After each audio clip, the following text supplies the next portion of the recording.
Hey everyone, welcome back to the channel. Today, we're diving into a super practical tutorial, how to change your email on Uber in 2025. Whether you've switched to a new email for security reasons, or you're just tidying up your account, this quick guide will have you sorted in no time. It's one of those simple updates that can save you headaches down the line, especially with Uber's latest features making the process even smoother. First off, make sure you're logged into your Uber account. You can do this through the Uber app on your phone or the website on your computer, either works fine. Once you're in, head to your profile section. On the app, it's usually the little person icon in the bottom right corner. On the website, look for it in the top right.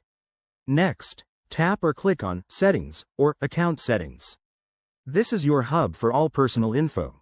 Scroll down until you find the Email or Contact Information section. It's pretty straightforward.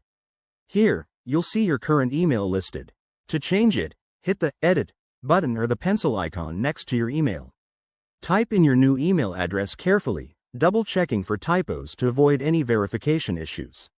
Uber might prompt you to confirm this change for security, so be prepared. After you submit, Uber will send a verification code to your new email address. Open that email, grab the code, and enter it back in the app or website when asked. This step ensures everything's secure and helps prevent unauthorized changes. Once verified, your email is updated. But here's a quick tip. If you have active trips, payments, or linked services, give them a quick check to make sure nothing's disrupted. Uber's 2025 updates have made this process faster, but always verify to stay safe. And there you have it. That's how you change your email on Uber in 2025. It only takes a couple of minutes and keeps your account fresh. If you found this helpful, hit that like button, subscribe for more tech tips, and drop a comment if you have questions. Thanks for watching, and see you in the next video.